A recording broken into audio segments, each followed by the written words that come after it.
there were understandably a lot of people, mostly women, interested in the video that I put out yesterday about perimenopause, menopause, and hormone replacement therapy. It's given me an idea, and I just need a little time to implement that. So I've thought of a way to help more women sooner with this stage, but I've got to get some pieces in place and coordinate with my staff. So stay tuned for that. I will work on that. In the meantime, hey, I'm Dr. Patty Barch. I'm a traditional naturopath, founder and owner of Naturally Unbridled Wellness and naturallyunbridled.com, where we focus on wellness solutions, not disease management. This is Down the Ridge with Dr. Patty. This is not medical advice. It's for entertainment purposes only. Nothing I say is true. Don't listen to me. This is crazy because right now my thermometer on my car says 47 degrees. It's 8:01 a.m. and it's really nice and mild, and all the snow has melted, and there's a blizzard in the forecast. We're keeping a close eye on this because we're supposed to be on the upper edge of the storm. So if it shifts one way or another, it could have a significant impact on the amount of snow we get. And they're talking about some places, especially Iowa, is going to get hit really hard, like 1 to 2 inches an hour with high winds. So we're in the range of 2 to 8 inches. So 2 inches, well, just drive slow. 8 inches, just stay home. We have to figure out what we're going to do. So we're keeping a close eye on that. And so stay tuned tomorrow. If it's really bad weather, we'll close the office or delay opening. And so we might work on reaching out to clients today to see if they want to get rescheduled as soon as possible. Other exciting things happening this morning. Tori's my associate in the office, who does my quick start appointments, and she's our pediatric specialist.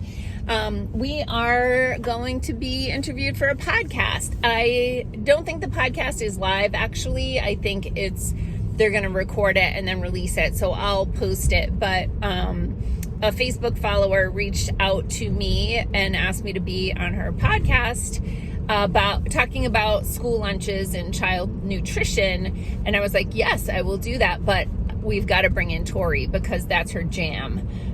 Tori has a master's degree in holistic nutrition, and of all my colleagues, she's done the deepest dive I know into the ins and outs of child nutrition and the roles of foods and food additives in health outcomes for children. So I am looking forward to doing that webinar or podcast with her today, and likely she'll do more talking than I will, because this is, like I said, this is her jam. Okay, so I figured I would just kind of build a little bit on the content of yesterday's video, with some perimenopause and menopause issues that a lot of women don't realize are, part of these hormonal fluctuations. Excuse me. So everyone knows about night sweats and hot flashes, probably know about vaginal dryness, maybe know about insomnia being related to this phase of life. But there are other symptoms that people maybe don't realize are directly associated to these hormonal fluctuations, and really the lack of producing them after menopause is in full swing. Brain fog is one of them. Brain fog, inability to remember things, to think things through, feeling like you're losing your mind. During the perimenopause years, sadly, that's when the highest rate of suicide for women is.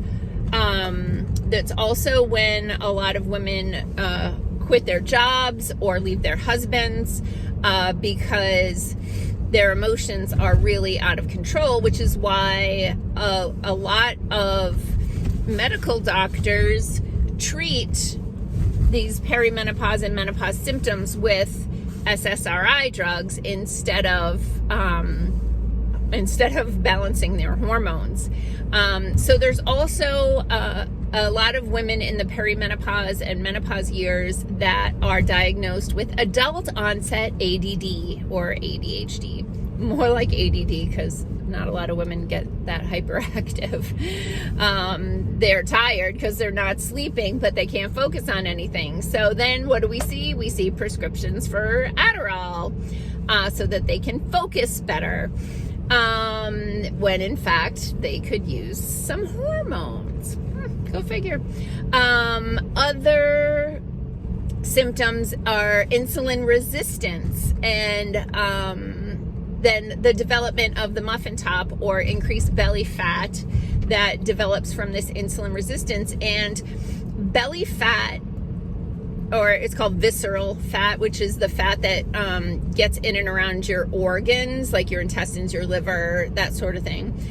Visceral fat is very different than subcutaneous fat, which is like what you get on your thighs and that sort of thing. The visceral fat actually has a lot of inflammatory properties. So it's why when my little perimenopause muffin top popped up, I'm like, oh, this is really a big check engine light for metabolic health. Because other things that happen during the perimenopause and menopause transition include increased blood cholesterol levels, right? And so, and then women end up on statin drugs, which lower your cholesterol in your labs, but your brain has a lot of cholesterol in it as well. So, that could lead to some dementia. So other things that people don't realize: joint pain, like really sore hands, right? Hip pain, hip tightness. Suddenly you're like groaning when you're getting up out of a chair. Frozen shoulder can be a sign of estrogen or hormone imbalance. These little like creased lines in the upper lip is a lack of menopause or lack of hormones, and the way that the hormones interact with collagen. So decrease in collagen leading to sagging skin, wrinkling skin, muscle loss. It's very, very, very, very, very important for women in this age group to be doing weight training to help. Here comes that school bus that always gets in my way. Weight training to help build muscle mass. Muscle is more metabolically active, and it's important for longevity to have a good amount of muscle mass. And it also helps you to burn more calories and increase your metabolic rate. So weight training is really important. I hate weight training. I've made this very clear, but I do it. I'm on my way to the gym right now because it's really important for metabolic health. Okay, so those are just a few of the physiological changes that can happen when your ovaries conk out.